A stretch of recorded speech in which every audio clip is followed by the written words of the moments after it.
pemasaran kita agar supaya produk yang kita luncurkan dapat diterima oleh konsumen. Berikutnya, gimana cara mempercepat ini dibagi menjadi 4. Yang pertama, keterlibatan banyak pihak, di mana dalam keterlibatan banyak pihak ini bukan hanya melibatkan pihak-pihak yang ada di perusahaan, tetapi pihak-pihak juga yang ada di luar perusahaan, seperti supplier atau pelanggan.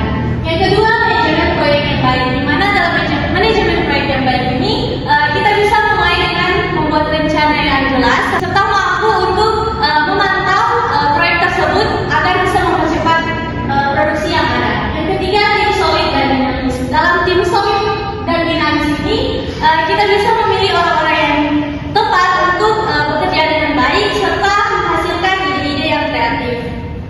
Yang keempat, dukungan teknologi, di mana dalam dukungan teknologi ini kita bisa menggunakan alat komunikasi atau perangkat lunak desain untuk membantu mempercepat pengembangan produk yang ada. Berikutnya, keterlibatan supplier. Dalam keterlibatan supplier ini memiliki manfaat yang terbagi menjadi penghematan biaya material, di mana dalam penghematan biaya material ini dapat membantu perusahaan untuk memenuhi kebutuhan yang ada. Yang kedua, peningkatan kualitas dan kesesuaian material, di mana dalam peningkatan kualitas dan kesesuaian material ini dapat membantu supplier untuk memahami kebutuhan produk yang ada untuk penggunaan material yang berkualitas. Berikutnya, pengurangan waktu desain dan manufaktur, di mana dalam pengurangan waktu desain dan manufaktur ini berkaitan dengan kerjasama bersama dengan supplier untuk membantu perusahaan mempercepat proses pengembangan produksi yang ada. Berikutnya, design for manufacturability atau DVM, di mana DVM ini fokus untuk memudahkan produksi yang ada di suatu perusahaan. DVM ini juga memiliki prinsip yang pertama, mudah disimpan, dikirim, dan dikembalikan. Yang kedua, fleksibel terhadap perubahan permintaan yang ada di pasar.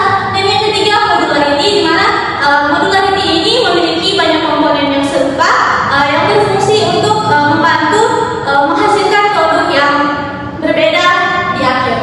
Yang ketiga, lokalisasi, di mana lokalisasi ini adalah peran kita di area pemasaran guna untuk membantu mempercepat waktu pengiriman serta memperkecil biaya pengiriman yang ada.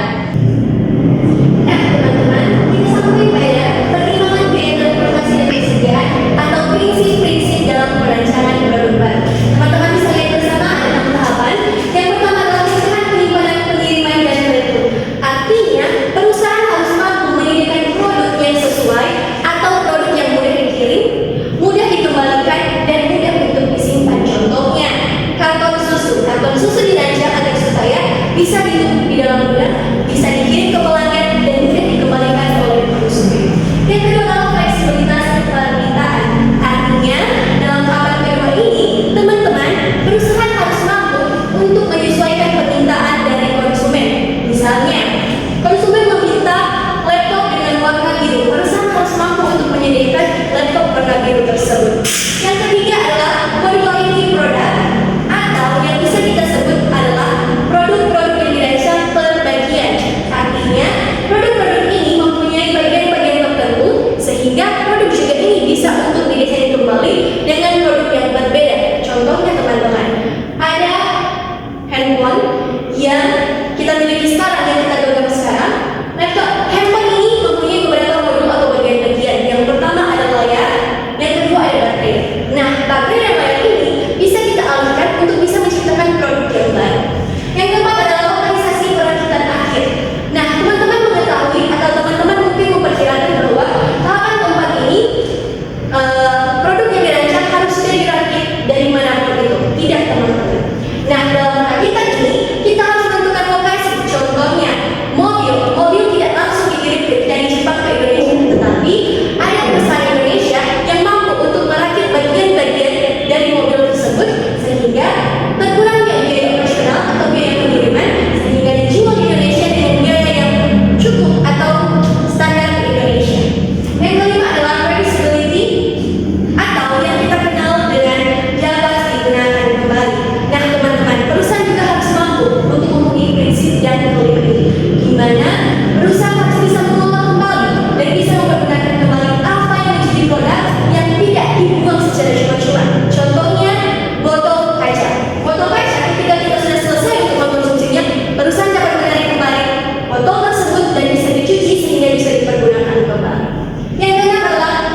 bahwa ketika ada customer yang ingin membeli fashion, mereka bisa mengcustom itu sesuai dengan apa yang mereka mau, seperti menulis nama, menulis tempat tanggal lahir, atau apapun yang disukai. Maka dari itu, perusahaan harus mampu menciptakan prinsip-prinsip yang ada. Yang berikutnya adalah design for the first logistic, di mana dalam tahapan ini perusahaan harus mampu untuk fokus pada aspek lingkungan.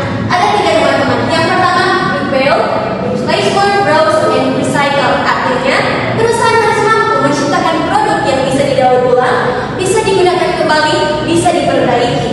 Yang kedua adalah hemat material tanpa kurangi fungsi. Nah, dalam aspek lingkungan ini, perusahaan juga harus mampu untuk menghemat material, tapi tidak mengurangi kualitas, tidak mengurangi fungsi, dan tidak mengurangi daya pemanfaatan yang ada dari produk tersebut. Yang ketiga adalah desain hemat energi. Apa sih desain hemat energi? Nah, contohnya yang paling praktis adalah lampu LED. Lampu LED yang memiliki daya listrik yang sangat rendah, tetapi penerangan yang sangat terang. Next, yang berikutnya adalah rancangan untuk mass customization atau strategi yang harus ada dalam perusahaan ketika menciptakan suatu produk. Yang pertama adalah modular design atau kombinasi pilihan sesuai pelanggan. Nah, teman-teman, dalam modular design ini artinya produk yang dirancang sama seperti bagian modal lebih atau bagian-bagian yang bisa dikombinasikan agar supaya bisa menciptakan produk yang sesuai kebutuhan dan dapat diterima oleh konsumen. Yang kedua adalah produksi berdasarkan pesanan atau yang kita kenal dengan made to order. Nah, dalam tahapan ini munculnya pesanan ketika ada dari konsumen yang telah memesan. Artinya, perusahaan harus mengingat pesanan ketika munculnya pesanan dari konsumen. Yang ketiga adalah fasilitas simulasi konfigurasi produk. Artinya, dalam tahapan ketiga ini, perusahaan menyediakan alat bantu elektronik atau ketika teman-teman membeli handphone, teman-teman bisa mencobanya sebelum membeli. Samsung, Lenovo, di kontrak, di IT, teman-teman bisa mencoba handphone yang mereka sediakan sebelum membeli sesuai apa yang menjadi teman-teman inginkan. Next, kita sampai pada tahapan akhir dari materi ini. Sebelum dari itu, saya Ovi Arianti Sumadi memohon maaf ketika ada banyak salah kata dan banyak teman-teman yang belum memahami tentang materi ini. Dan sekarang kami akan membuka sesi tanya jawab. Tapi kalau ada teman-teman yang tidak akan bertanya, materi sampai pada saat ini. Terima kasih teman-teman telah mendengar, telah